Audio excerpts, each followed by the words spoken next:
ഒരു ഒന്നാം സമ്മാനാർഹമായ ടിക്കറ്റ് വിറ്റ ഒരാളെ കണ്ടിട്ട് ശ്യാമിനും വലിയ അത്ഭുതമാണെന്ന് തോന്നുന്നു. ശ്യാമിന് ഇങ്ങോട്ടൊന്നും പറയാൻ കഴിയുന്നില്ല. ടിക്കറ്റ് വിറ്റ ആളിനോട് സംസാരിച്ച് തീർന്നില്ല എന്ന് തോന്നുന്നു. അപ്പോൾ ഇപ്പോൾ ശ്യാമെ കാണാം. അപ്പോൾ ഒന്നാം സമ്മാനാർഹമായ ടിക്കറ്റ് വിറ്റ ലതീഷ് ഭാഗ്യവാനെ തേടുകയാണ്, നമ്മളെല്ലാവരെയും പോലെ തന്നെ. ഒരു കൗതുകം, ഇനി അത് ആരുടെ കയ്യിലാണ്?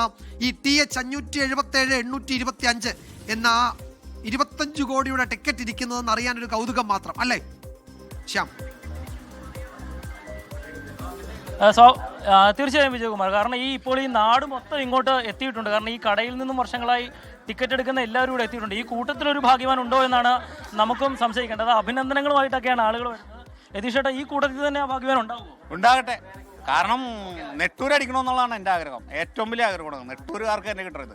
കാരണം 30 കൊല്ലമായിട്ട് നെട്ടൂർ കൊണ്ട് ജീവിക്കുന്ന ഒരാളാണ് ഞാൻ. അതുകൊണ്ട് നെട്ടൂർ തന്നെ അടിക്കണത്. ഈ മുമ്പത്തെ ഒരു കോടിക്കാരനെതിരെ കണ്ടെത്തിയിട്ടില്ലെന്ന് പറയുന്നുണ്ടല്ലോ. നെട്ടൂര് 1 കോടി അടിച്ചെന്ന് മുമ്പ് ഇങ്ങേരെ പറഞ്ഞു, പക്ഷെ ഇങ്ങേർക്കല്ല എന്നുള്ള പിന്നീട് ഞങ്ങൾക്ക് മനസ്സിലായി. ഇവിടെ പറയണോ? എനിക്ക് കിട്ടിയിട്ടില്ല ഏതായാലും 1 കോടി പറഞ്ഞാണ് ഇവിടെ നടന്നത്. മുഴുവനും കംപ്ലീറ്റ് ആൾക്കാരും, മൊത്തം ആൾക്കാർ ഇവിടെ മാത്രമല്ല വിദേശത്ത് വരെയും പോയി എൻ്റെ പേര്. ഇപ്പൊ അങ്ങനെയാണെങ്കിൽ 1 കോടിക്കാരനെയും കണ്ടിട്ടില്ല. ഇനിയിപ്പം ഓണം മെമ്പറുകാരനെ കണ്ടെത്താനുണ്ട്. ആരും പറയില്ലല്ലോ, പേടിച്ചിട്ട് പറയില്ലല്ലോ. അതാ കാര്യം. ആരും പറഞ്ഞിട്ട് കാര്യമില്ല. നമ്മുടെ നമ്പറൊന്നും നോക്കിയിട്ടില്ല. ഇവര് വിളിച്ചു പറഞ്ഞ് നമ്മളോട് അറിവ് മാത്രം നമുക്കുള്ളത്. ഇനിയിപ്പോ നാട്ടുകാരെല്ലാം കൂടി ഈ കോടിപതിയെ കണ്ടെത്താൻ തപ്പാൻ ഇറങ്ങേണ്ടി വരുമോ? എന്തായാലും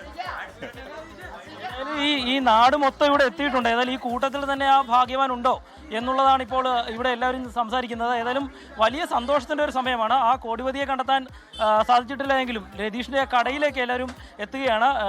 വലിയ സന്തോഷത്തിൽ തന്നെയാണ്. നെട്ടൂരുകാരനാകട്ടെ ആ കോടിപതി എന്നുള്ള ഒരു ആഗ്രഹത്തിലാണ് ഈ നാടൊന്നാകെ ഇപ്പോൾ ഉള്ളത്. വിജയകുമാർ, ലോകത്തെവിടെയായാലും ഏത് സമയത്തും 24 വാർത്തകളും ഓഗ്മെന്റഡ് റിയാലിറ്റി പാക്കേജുകളും എക്സ്പ്ലെയിനറുകളും വിശദമായി കാണാൻ ഞങ്ങളുടെ യൂട്യൂബ് ചാനൽ നിങ്ങൾക്ക് സബ്സ്ക്രൈബ് ചെയ്യാം.